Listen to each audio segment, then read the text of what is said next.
Sejam bem-vindos e bem-vindas a mais um episódio do Por Onde Anda. Hoje o nosso papo é com uma egressa do curso de Licenciatura em Ciências Sociais que fez história aqui no IFG Campus Formosa. Ela participou de muitas atividades acadêmicas, como Laboratório de Políticas Públicas. Ela fez intercâmbio na Universidade de Oklahoma, nos Estados Unidos, com a ajuda de uma vaquinha de colegas, amigos e simpatizantes com a causa. Ela fez projetos sociais no Xingu, na Amazônia, e continua arrasando em projetos sociais. Estamos falando da Aline Maria Rocha, egressa do curso de Licenciatura em Ciências Sociais aqui do IFG Campus Formosa.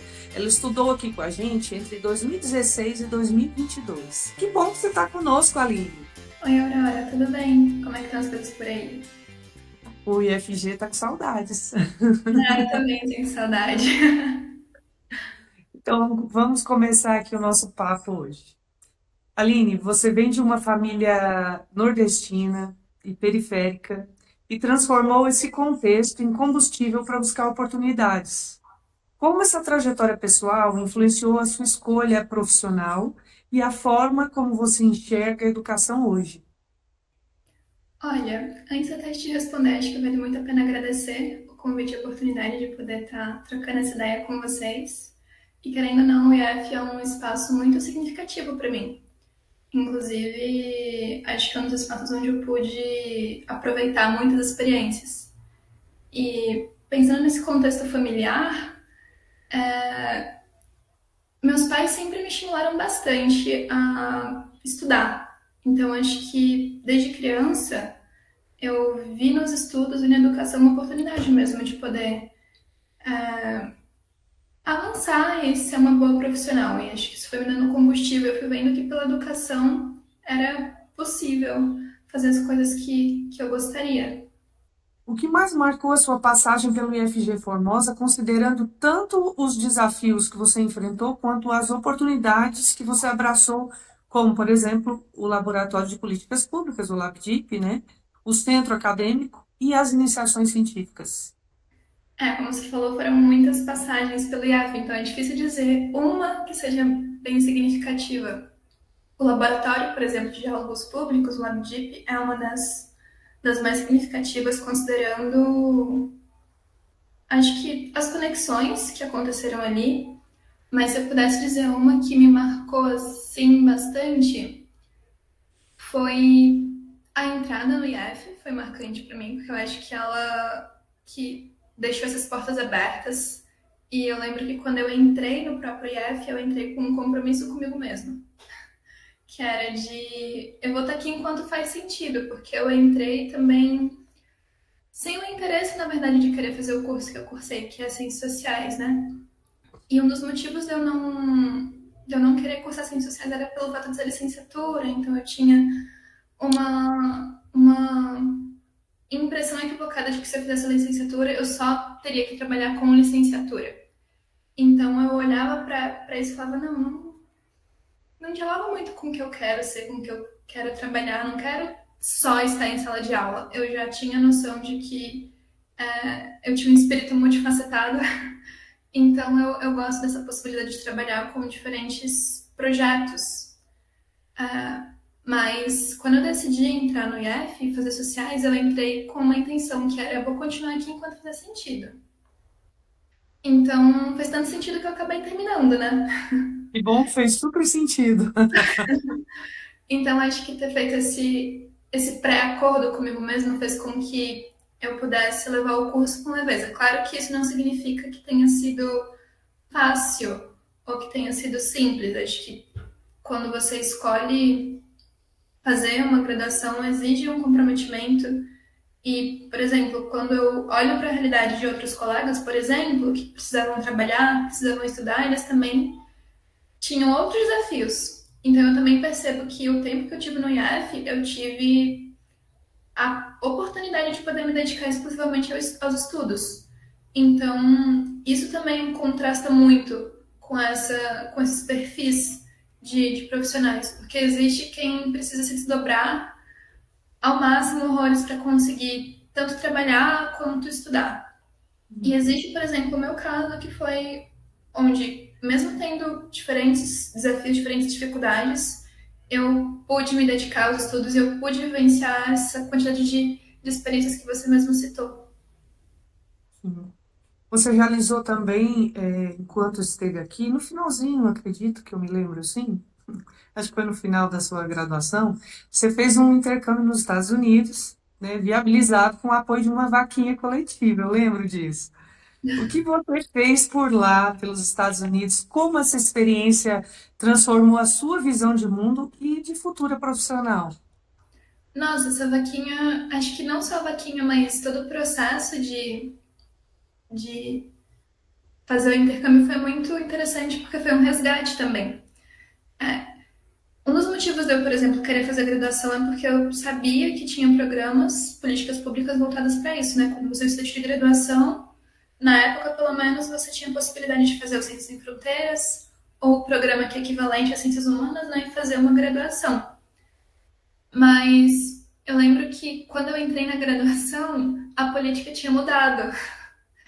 Então ela já não era mais voltada para estudantes da graduação. E isso foi uma frustração tremenda, assim, porque eu falei, poxa, na minha vez, as coisas mudam. E esse desejo de fazer o intercâmbio, ele era muito latente já de muito cedo, não sei dizer de quando, mas já era uma vontade. Eu já tinha uma curiosidade de poder conhecer outras culturas, de saber como que funcionava outros lugares. E eu vi que por meio de um intercâmbio isso poderia ser possível, né? Só que eu sou de uma realidade em que as coisas não são tão fáceis. Não era só querer, meus pais não tinham recursos para isso, então era um sonho que eu cultivava, mas que, enfim, eu sonhava, gostaria que se realizasse, mas sabia que a realidade indicava outro caminho, né? Indicava a inviabilidade disso. E eu lembro que eu compartilhei com o professor esse desejo em algum momento, assim, no IF, e ele virou assim e falou assim, você tem essa vontade? Eu falei, tenho. Sim, tinha mais, né? Mas expliquei todo esse contexto para ele, mas ainda é uma vontade. E aí, depois de um tempo, esse professor ele me manda um e-mail falando assim, tipo, sonho que você sonha só é só um sonho, mas sonho que você sonha junto é realidade. E ele comentando que havia essa possibilidade de ir para Oklahoma para eu dar uma olhadinha e ver se fazia sentido para mim. Eu lembro de ler o e-mail assim, super marejada, já chorando. Nem tinha aberto nem o link, mas já estava emocionada porque eu me senti vista e escutada por esse professor. Não só nessa situação, mas em outras também. Então, quando eu vi como funcionava, eu fui fazendo os processos e fui passando. E esse professor sempre foi muito esperançoso. Ele já falou, em algumas conversas ele já falava assim, não, mas quando você estiver lá, aí eu falava, calma, porque ainda não passei no processo, vamos dar uma seguradinha. Quando eu passar em tudo, daí sim a gente pode dizer com certeza o que dá para fazer. E aí ele comentou, tipo, olha, a gente não tem um recurso, mas a gente pensa em forma de viabilizar isso. E aí foi quando surgiu a ideia de fazer a vaquinha. Então, o intercâmbio, ele me proporcionou esse resgate de que vale a pena cultivar esses sonhos, esses desejos. Ele também cultivou de que vale a pena enfrentar desafios. Foi uma questão, por exemplo, dentro de casa, porque meus pais, como eu comentei, a gente vem de uma realidade muito específica, que muitas vezes vulnerável. Então, para eles foi tipo, como assim você tá indo fazer um intercâmbio no exterior? Tipo, não posso dizer que não, mas a gente teve várias conversas onde eles compartilhavam as preocupações, chegaram e falaram, olha, por mim você não vai. Eu falei, mas eu entendo a preocupação de vocês, mas não ir não é uma possibilidade. Se eu não for, não vai ser porque eu não tentei, pelo menos. Então, foi um processo muito difícil também, onde foi necessário fazer a vaquinha coletiva. Eu lembro de sair de comércio em comércio em Formosa, sair de rifa em rifa vendendo para as pessoas explicando que eu tinha conseguido essa oportunidade. E na época eu precisava de uma grana muito alta. Eu cheguei a conseguir por parte dessa grana, tipo, uns 90%, e tudo isso viabilizou para que eu fosse, conseguisse comer, dormir. E eu lembro que esse mesmo professor, né, falava assim, então eu quero levantar uma grana para poder comer e dormir, ter o mínimo. Ele falou, e também se divertir, né, porque isso também faz parte. É verdade. Então, na minha cabeça ainda, que lidava ainda muito com com uma realidade escassa mesmo, onde o importante é você ter onde comer e onde dormir, sabe? Outras coisas são luxo. sim. E poder ter vivido experiências como essa me fez perceber que tem espaço para você poder ter acesso a uma cultura, poder ter acesso a coisas que parecem luxo, mas que não são, como esses espaços fazem com que você seja, inclusive, uma estudante melhor, um profissional melhor, porque não dá só para viver de estudos ou de trabalho, é importante ter esse outro lado, que ele vai te habilitar bem-estar emocional, social, psicológico. Mas foram muitas experiências que o intercâmbio proporcionou. Eu pude trabalhar no Centro de Estudos Brasileiro, lá em Oklahoma, junto com o professor Fábio, com a professora Michele. Eu pelo menos apoiei, né, a realização de um simpósio sobre direitos humanos e democracia na época, mas nessa mesma época acabou acontecendo pandemia. Então eu cheguei em janeiro de 2020 e a pandemia ela começou a dar sinais ali em fevereiro e em março foi aquele boom, assim. Então eu tava vivendo uma experiência que era muito boa, mas foi frustrante, porque com a pandemia o evento acabou não acontecendo da forma que tinha sido planejada, né? Nossa. As aulas também foram encerradas em dado momento, com muita resistência, inclusive, porque na época tinham muitos espaços que estavam se recusando, né, a entender a gravidade da situação. Mas quando outros espaços foram sinalizando que era importante a gente se manter isolado, então foi meio que um efeito cascata. E a universidade acabou também meio que adaptando as atividades para acontecerem de forma remota. Então eu lembro de ser bem frustrante. Eu lembro que eu morava com outras estudantes na época e eu fiz amizade com uma delas, assim, a gente se tornou muito próxima. E eu lembro de falar assim, nossa, eu tô muito frustrada porque não vai acontecer. E é engraçado, né, porque é de um extremo egoísmo se você coloca na mesma pauta, mas é importante reconhecer esses movimentos individuais, né, porque querendo ou não, a frustração vem porque tinha a expectativa de que fosse acontecer o evento, as passagens para as pessoas poderem apresentar os trabalhos já estavam compradas, estavam ali, tipo, no quase. E não ter conseguido ver esse evento acontecendo fez com que eu me sentisse assim. Mas, ao mesmo tempo, eu acabei ficando mais em casa, né, onde eu estava ficando, e pude estreitar os laços, por exemplo, com essa amiga, que é ela é bioquímica. E a gente acabou criando uma amizade muito legal. A gente chega a se falar hoje, inclusive, fala, não vejo a hora de poder te visitar, enfim, quem sabe uma hora a gente não consiga, porque foi uma amizade que foi para além do intercâmbio. Sim, o intercâmbio ele sempre proporciona esse tipo de relacionamento, né, entre pessoas diferentes, né, de origens diferentes. É muito bom, é muito enriquecedor realmente. E Sim, essa pessoa, ela era do mesmo, era aqui do nosso país, do Brasil, ou era de outro local? não, ela era da Coreia e ela estava Sim, também fazendo na época um mestrado em bioquímica. sim. E na época eu cheguei também a morar com ela, mas era um espaço rotativo, né? Então as pessoas iam e vinham. Então eu cheguei a dividir apartamento com uma tailandesa e inclusive com uma brasileira. Acabou ficando um apartamento meio asiático, meio brasileiro no fim das contas. E nesse processo todo, como teve vaquinha, colaboração, etc., esse mesmo professor que me ajudou desde o começo, né, ele também me fez uma pergunta muito interessante na época, assim que eu voltei, que era o que você leva para o interior do seu estágio no exterior, né, que acho que é um pouco, inclusive, o que você está perguntando. E eu lembro de voltar e ficar pensando nessa pergunta. E tantas coisas. E eu lembro de sempre ser muito cuidadosa e tentar fazer meio que uma prestação de contas em relação a toda a colaboração que tinha sido feita, mas eu nunca cheguei a compartilhar de fato uma resposta para essa pergunta. E se eu tivesse condições de responder essa pergunta ainda, eu diria que eu trago a vontade de poder compartilhar essas mesmas, não as mesmas experiências, mas espero poder ser uma profissional tão boa quanto esse professor, que também consiga enxergar outras pessoas a ponto de elas conseguirem enxergar a potencialidade no que elas são e no que elas fazem, sabe? Então, o intercâmbio, ele traz uma possibilidade material, sabe? Ele é uma concretização de um sonho, mas eu também vejo essas duas experiências como um compromisso mesmo de poder reverberar esse tipo de forma de estar na vida, sabe? Sim. Você trabalhou no Ministério das Mulheres, em projetos de igualdade salarial e de cuidado, né?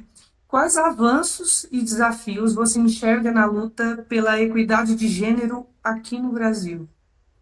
Ah, são muitos desafios. Acho que mesmo a gente tendo o plano de igualdade salarial e agora a gente trabalhando com a política de cuidado, existe um desafio que é como que a gente dialoga com a ponta, né? E o que é esse diálogo com a ponta? É como que a gente consegue transformar planos, políticas, movimentos institucionais acessíveis para a população, sabe? Uma coisa é a gente discutir todas essas políticas no âmbito governamental, com movimentos sociais, com pessoas que estão engajadas nesse processo, e outra coisa é conversar, sei lá, com a minha avó sobre isso, né?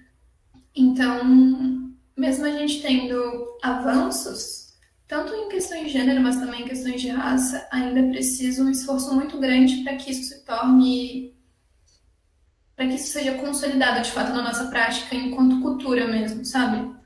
Hum. Atualmente você atua também em projetos de juventude, né? Sobre juventude, vinculados à presidência da República, inclusive no programa ID Jovem e no Sistema Nacional de Juventude, que funcionam aqui no IFG Campus Formosa. Esses projetos, eles são coordenados por um grupo de pesquisadores aqui do IFG, né, aqui do campus, e colaboradores externos também. Hoje você está como colaborador externa, né? Porque era uma egressa nossa. Se pudesse traduzir em uma frase, qual seria a maior urgência dos jovens brasileiros neste momento histórico? Difícil traduzir uma só, porque é uma coisa que a gente aprende, inclusive, no projeto, é que não existe só uma juventude, existem várias. Então é importante trabalhar com a ideia de juventude no plural, porque existe a juventude formosense, mas dentro de Formosa existe a juventude que está localizada no bairro X, no bairro Y, e cada uma dessas juventudes tem uma necessidade.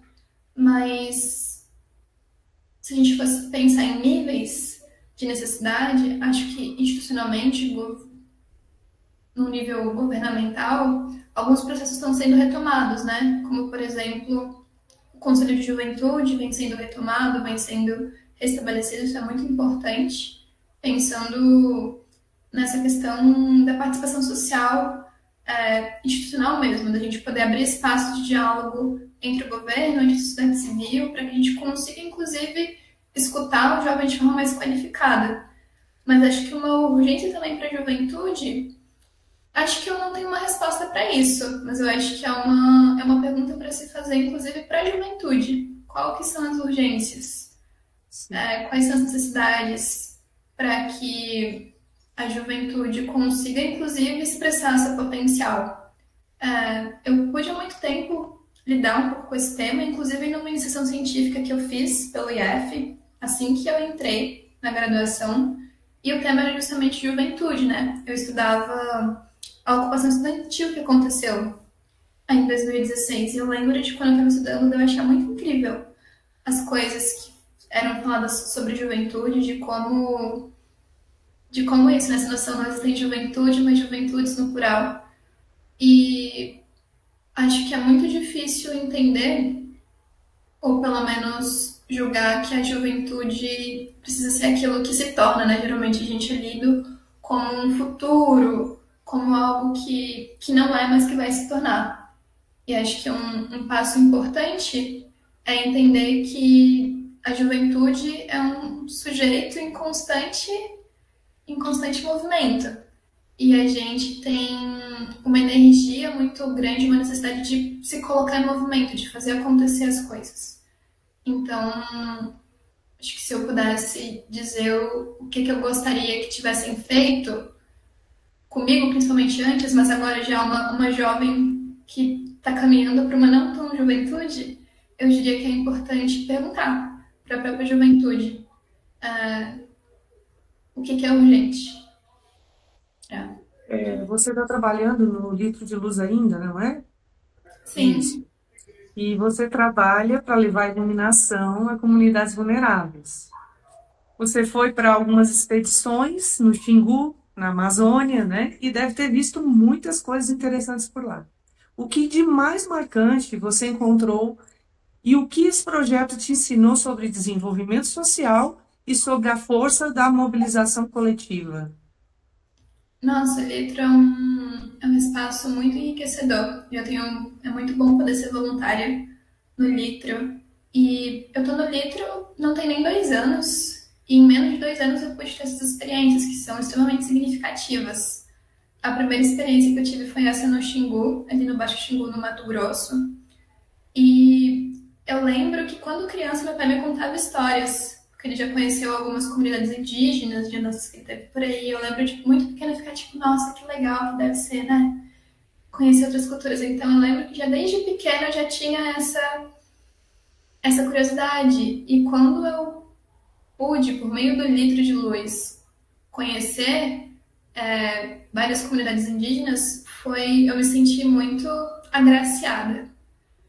Porque são comunidades e são pessoas muito carinhosas e receptivas. E para mim foi uma oportunidade tremenda e continua sendo, porque a gente ainda mantém contato, poder conhecer um pouco mais de uma cultura que é invisibilizada, como a cultura indígena, sabe?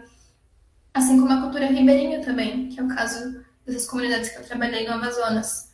Então, é uma abundância de natureza, mas você consegue enxergar a vulnerabilidade por conta da ausência do Estado.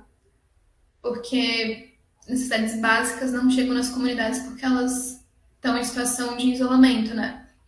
Então, no caso do Amazonas, por exemplo, eu conheci 3 comunidades, que é Santa Isabel, São Francisco do Aruaú e Nova Esperança do Apuaú.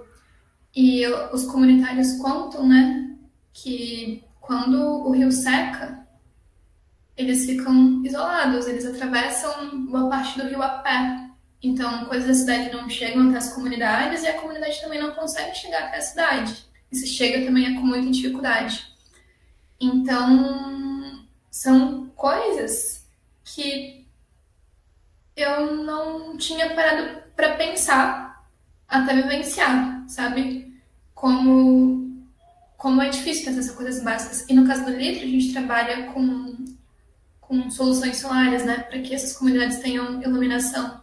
E você perguntou sobre a importância da mobilização social, e eu vejo como a minha trajetória no IF, considerando essas experiências que eu tive, inclusive no LabDIP, no Laboratório de Diálogos Públicos, me possibilita ter uma leitura e um cuidado na hora de realizar esses trabalhos, sabe? Porque boa parte das coisas que eu aprendi no laboratório em relação à qualidade das conversas, a diálogos públicos, como isso se aplica em relação ao desenvolvimento social e como é importante você fazer um desenho de alguma conversa, que era basicamente o que a gente fazia no laboratório, pensando nos detalhes de cada uma dessas comunidades, né? Pensando em como, junto com eles, a gente potencializa essa possibilidade de diálogo. E é muito bom poder ouvir as histórias. As histórias são muito incríveis. Você poder acessar a casa dessas pessoas. Tem em Santa Isabel, por exemplo, a gente chegou para poder montar soluções. Por exemplo, a gente trabalha com postes e com lampiõezinhos, que os lampiões são soluções móveis em que a pessoa pode carregar para onde ela vai, né? Então, se ela vai pescar, se ela vai visitar algum parente, ela tem a possibilidade de carregar esse lampião. E quando a gente chegou em Santa Isabel, por exemplo, eles estavam construindo uma mesa gigantesca, só para que a gente conseguisse, junto com a comunidade, montar as soluções. Então, quando eu vi eles fazendo isso, eu achei isso de um esforço tremendo, de um desejo tremendo de como a força do coletivo ela é potencial. E por mais que tenha essa abundância da relação, não só no Amazonas, mas no Xingu também teve, a gente conseguiu trabalhar com mais de 20 comunidades. A gente teve contato com várias lideranças indígenas que abriram as portas para a gente poder realizar esse trabalho. Então, a gente entende que, por exemplo, mesmo a gente trabalhando com 20 comunidades, é um desafio tremendo para que a comunidade da ponta chegue até a outra comunidade. Então, a gente, a cada momento que a gente conseguir fazendo uma coisinha, a gente ficava tipo, caraca. Eu, pelo menos, ficava, eu tenho que honrar muito a presença de cada uma dessas pessoas aqui, porque não é um movimento fácil. E é engraçado como elas recebem a gente com muito carinho, sabe? É um carinho que você fala, nossa, eu quero muito poder voltar em algum momento, porque não tem como você passar por essa experiência e não querer manter um vínculo, não querer manter um contato, não só em relação ao cuidado do trabalho, de saber como que estão as pessoas, como que estão as soluções que foram instaladas, mas saber, por exemplo, nossa, como que está a Dona Maria, como que está a mãe do Matari, que ficou doente por algum motivo, como que está o filho do nosso embaixador, que a gente conheceu pequenininho, mas que agora deve estar grande, sabe, que antes não falava, mas que agora deve estar falando, andando. Então, acho que quando eu vejo essas comunidades abrindo as portas, o mínimo que eu posso fazer é agradecer. E o máximo que eu posso fazer é cultivar esse vínculo e entender que a mobilização ela vem muito das relações, mas que o trabalho que o Litro faz é um trabalho muito bom, mas ao mesmo tempo triste, porque a gente só atua nessas comunidades porque existe ausência, sabe? E seria muito bom poder ver presença do Estado para que essas comunidades não tivessem que contar com o nosso trabalho. Parece contraproducente, né? Você torcer para que o trabalho não aconteça, mas seria muito bom poder trabalhar com as comunidades para expandir e não só para suprir, sabe? Sim. Eu estava aqui pensando, você falando, eu aqui pensando, né? Você acha que essas comunidades, elas são carentes no sentido de carentes de relacionamento, de afetividade, ou carentes mesmo economicamente? Eu acho que economicamente é óbvio, né? Mas em relação à afetividade, você acha que elas são mais carentes do que nós aqui, que moramos em cidades? Não, eu acho que a forma como eles vivem, pensando especificamente nas comunidades que eu tive contato, né? Não dá para falar também de um modo muito abrangente, porque eu não conheço outras realidades.